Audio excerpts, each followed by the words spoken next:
Success platform channel में सभी का स्वागत है।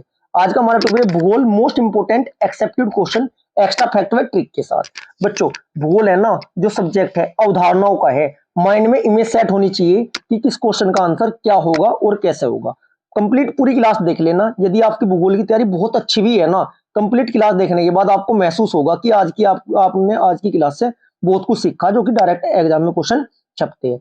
आज की class UP police, Delhi police, SSC, UPSI, UP triple SC सभी एग्जाम के लिए मोस्ट इंपोर्टेंट है। क्लास स्टार्ट करते हैं। क्वेश्चन नंबर फर्स्ट, भारत के प्रादेशिक जल क्षेत्र का विस्तार कितना है?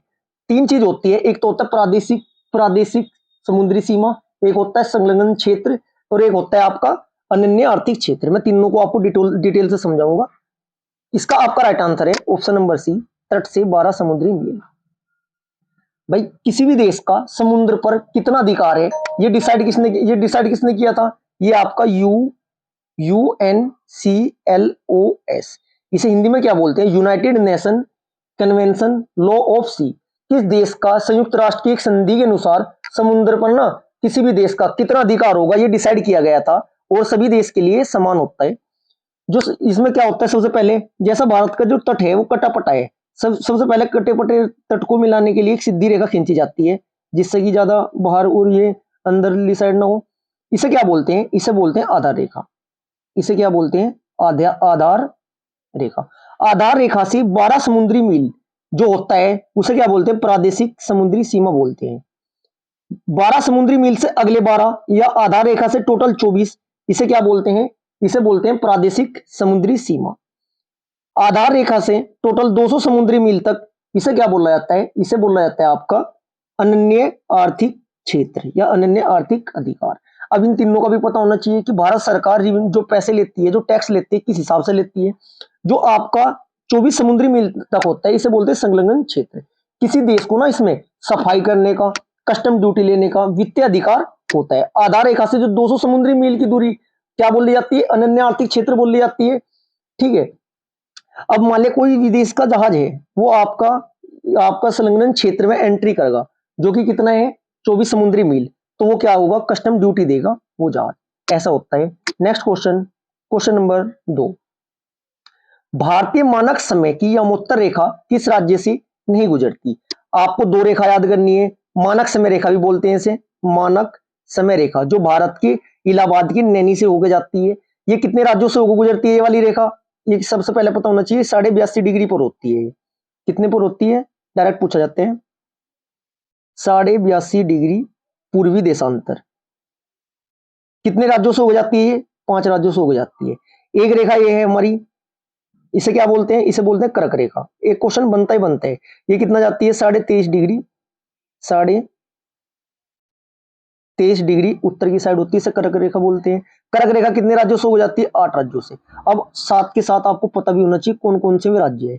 सबसे पहले देखो, जो 82.5 डिग्री है ये कहां से होकर जाती है? Number 1 Uttar Pradesh UP, number 2 Madhya Pradesh MP, number 3 Chhattisgarh CH, number 4 Orissa, number 5 Andhra Pradesh. अब इसकी ट्रिक नोट कर लो। ट्रिक क्या है इसकी? ट्रिक है यूपी एमपी की छत उड़ी आंधी से, आंधी से, आंधी से। यूपी से आपका उत्तर प्रदेश, एमपी से आपका मध्य प्रदेश, छत से आपका छत्तीसगढ़, उड़ीसा आपका उड़ीसा, आंधी से आपका आंध्र प्रदेश। ये 5 राज्य है। आपको पता होना चाहिए। डायरेक्ट पूछा जा सकता है किससे जाती है और किससे नहीं जाती। अब हम बात करते हैं कर्क रेखा की। कर्क रेखा कितने राज्यों से होकर जाती है? कर्क रेखा 8 राज्यों से होकर जाती है। कौन कौन से? आपका Gujarat number 1, number 2 Rajasthan, number 3 Madhya Pradesh, number 4 Chhattisgarh, number 4 Jharkhand. कितने हो गए?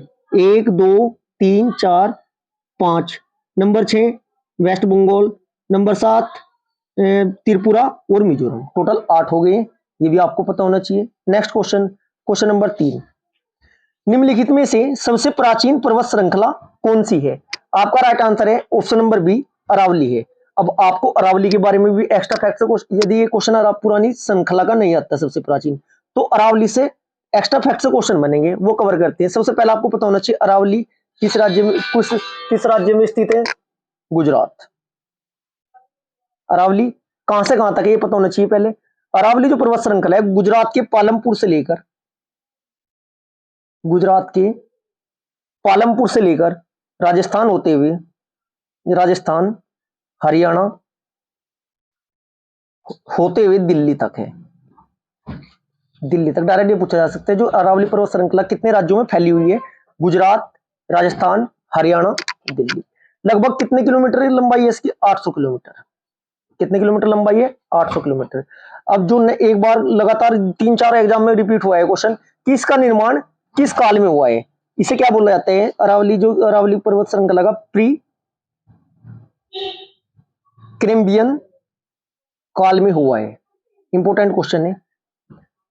यदि अरावली पर्वत श्रृंखला की सबसे ऊंची सर्वोच्च चोटी की बात करते हैं कौन सी है, गुरु शिखर, गुरु शिखर। इसे याद कैसे करेंगे, ट्रिक से देखो माइंड में सेट करो। अरावली, अरावली मतलब लावे, मतलब पास जा रही है, किसके पास जा रही है, गुरु जी के पास जा रही है। इसकी लंबाई कितनी है, 7722 है मीटर लंबाई है इसकी। अब जैसे कि आपका सतपुड़ा है, सतपुड़ा पर्वत श्रृंखला की जो सबसे ऊंची चोटी है वो कौन सी है, धूपगढ़,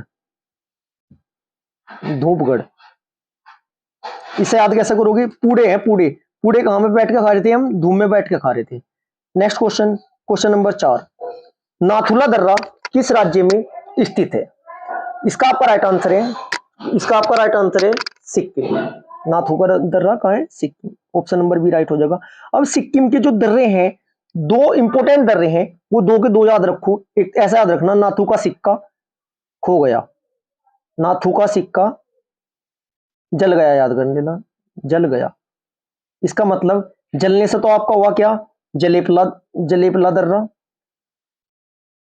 जलेपला दूसरा इंपोर्टेंट है। और आपका एक पहला कौन सा है, नाथू है ही, सिक्का था बोले तो सिक्किम, ऐसा याद करना, नाथू का सिक्का जल गया।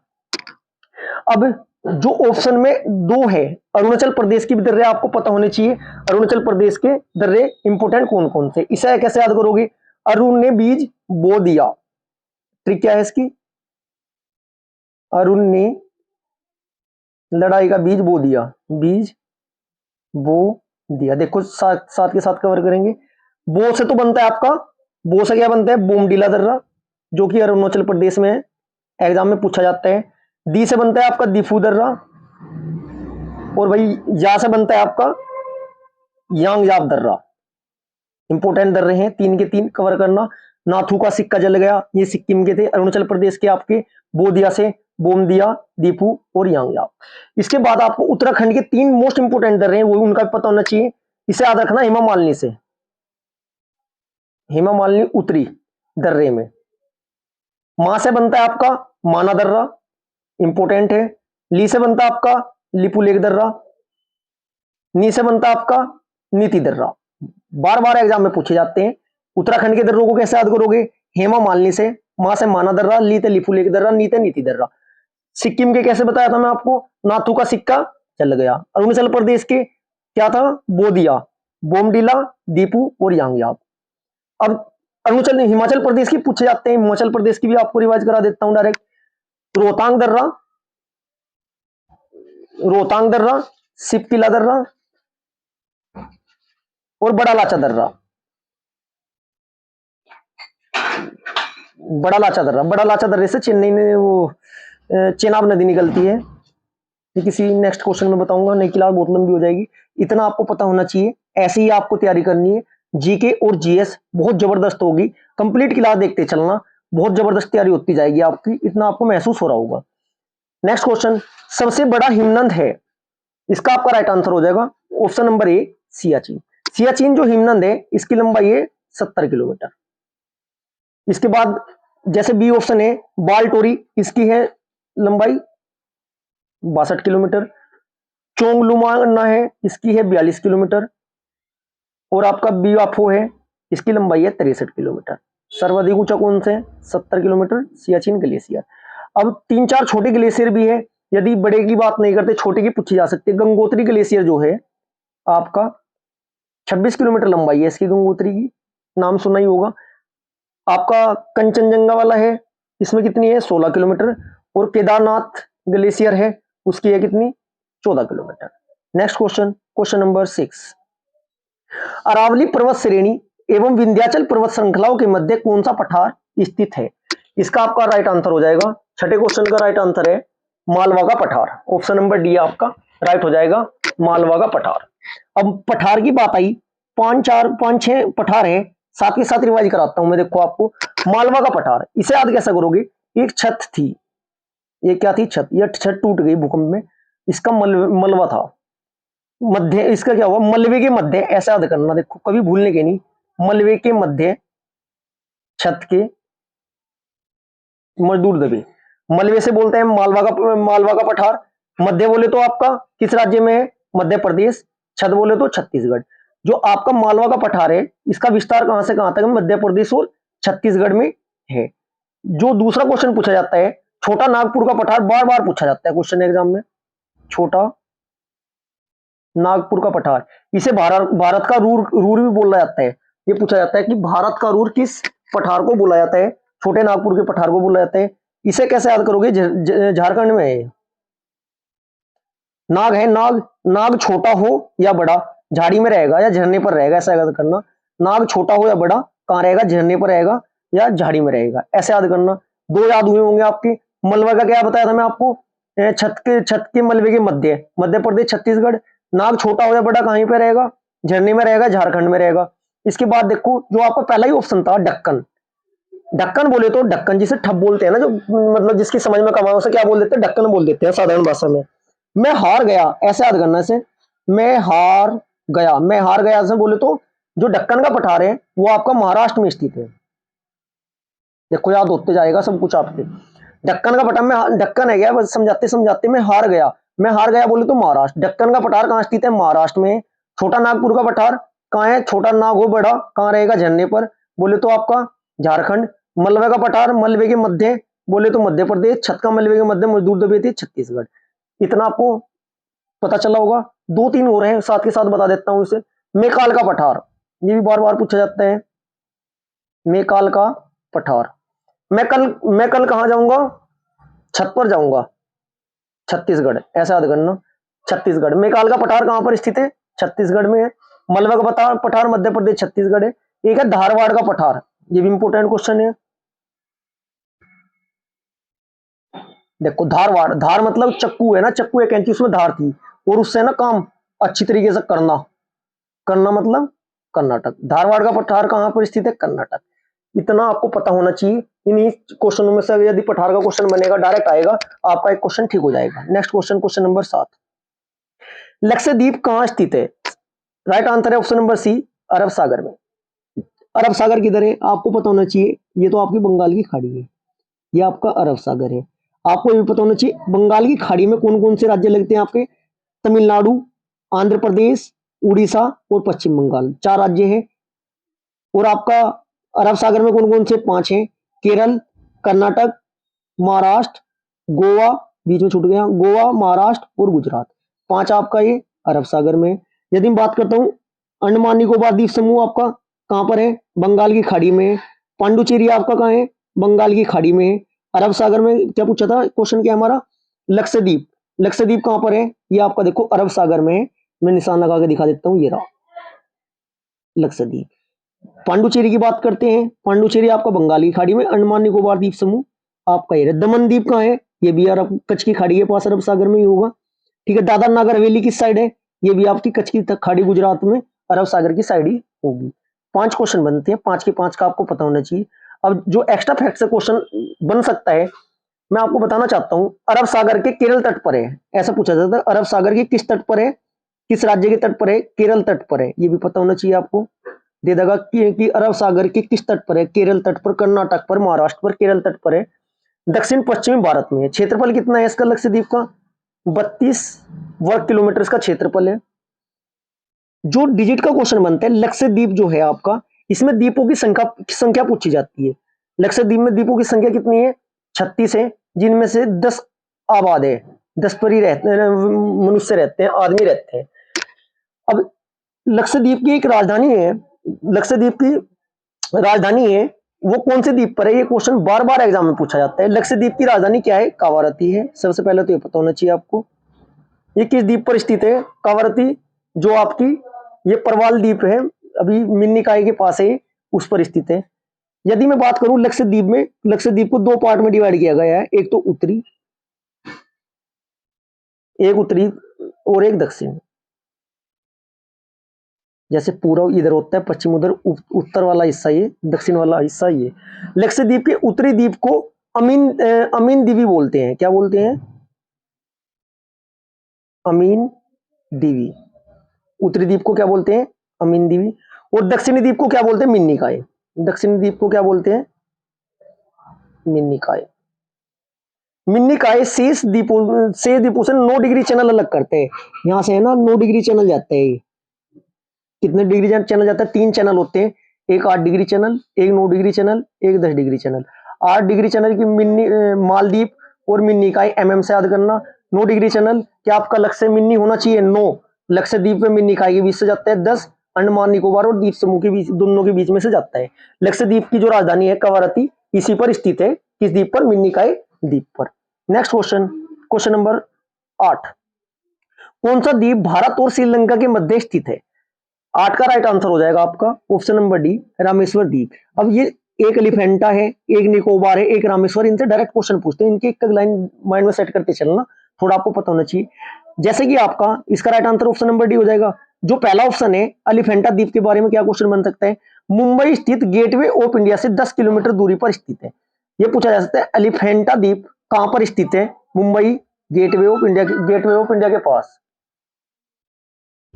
ठीक है जी। इसके बाद आपका निकोबार द्वीप समूह कहां पर है? बंगाल की खाड़ी के दक्षिण पूर्व में 10 डिग्री 16 डिग्री 10 मिनट उत्तरी अक्षांश से, इतना अक्षांश नहीं पूछा जा सकता।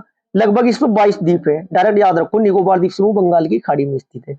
रामेश्वर द्वीप भारत के दक्षिण राज्य तमिलनाडु के रामानुजपुरम जिले में स्थित। रामेश्वरम कहाँ है बच्चों? आपका तमिलनाडु में है। यह भूमि से यह द्वीप पंचल चैनल द्वारा अलग होता है।